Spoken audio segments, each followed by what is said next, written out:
അങ്ങനെ എല്ലാവരും കാത്തിരുന്ന് വോട്ടിംഗ് ദിവസം വന്നെത്തി. ഇന്നാണ് ആ ദിവസം. എൻ്റെ 23 വയസ്സിനിടയിൽ ഇന്നാണ് ഞാൻ ആദ്യമായിട്ട് വോട്ട് ചെയ്യാൻ പോകുന്നത്. അതുകൊണ്ട് തന്നെ രാവിലെ നിങ്ങൾ കാണുന്ന പോലെ വെയിലുറച്ചപ്പോൾ സത്യം പറഞ്ഞാൽ ഞാൻ എണീക്കുന്നത് 7 മണിയൊക്കെ കഴിഞ്ഞിട്ടാണ് രാവിലെ എണീക്കുന്നത്. എപ്പോഴും ആദ്യം എണീറ്റ് കഴിയുമ്പോൾ എൻ്റെ ഏറ്റവും വലിയ ടാസ്ക് എൻ്റെ തലമുടി അഴിക്കലാണ്. നല്ല പാടാണ് അത് അഴിക്കുന്നത്. ഞാൻ തലമുടി ശ്രദ്ധിക്കുന്ന ഒരു വ്യക്തിയല്ല, ശ്രദ്ധിക്കാറില്ല കേട്ടോ. രാവിലെ എണീറ്റ് പുതപ്പും എല്ലാം മടക്കി വെച്ച് ഞാനുണ്ടല്ലോ, എനിക്ക് 2 പുതപ്പ് വേണം. ഒരു കമ്പിളിയും വേണം, നോർമൽ ഒരു പുതപ്പും ഇല്ലാതെ ഞാൻ കിടക്കത്തില്ല. അത് എല്ലാ ചൂടാണെങ്കിലും ശരി, മഞ്ഞാണെങ്കിലും ശരി, മഴയാണെങ്കിലും ശരി, എനിക്കത് രണ്ടും വേണം. അപ്പോൾ അതെല്ലാം മടക്കി വെച്ചു. പിന്നെ ഫോണിൽ ചാർജ് ഉണ്ടായിരുന്നില്ല.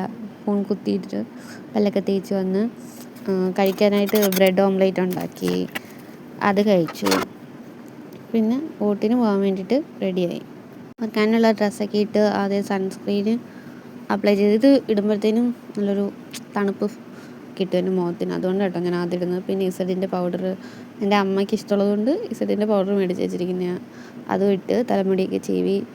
സത്യം തലമുടി ചീവുന്നത് എനിക്കിഷ്ടമല്ല. പിന്നെയും ഒരു കണക്കിന് ചീവി എനിക്ക് കെട്ടി.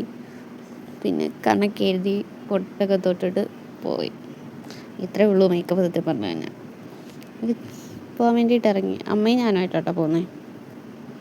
അങ്ങനെ ഒരുങ്ങി ഇറങ്ങിക്കഴിഞ്ഞ് കുറച്ച് ദൂരം ചെന്ന് കഴിഞ്ഞപ്പോൾ അയ്യോ വീഡിയോ എടുക്കാൻ മറന്നു പോയല്ലോ എന്ന് ആലോചിച്ച് പിന്നെ വീഡിയോ ഒക്കെ എടുത്ത്.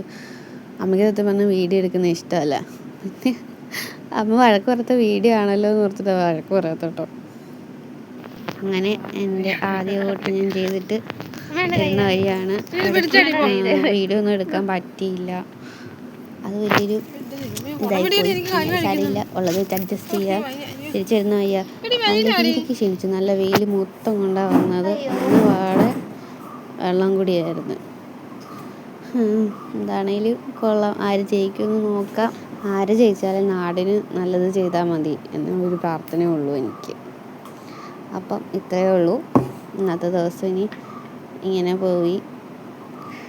ഇനി ഡ്രസ്സൊക്കെ മാറി ഇരുന്ന് വല്ലതുമൊക്കെ പഠിക്കണം. അപ്പോൾ ശരി, ബൈ ബൈ. ഇനി അടുത്ത വീഡിയോയിൽ കാണാം.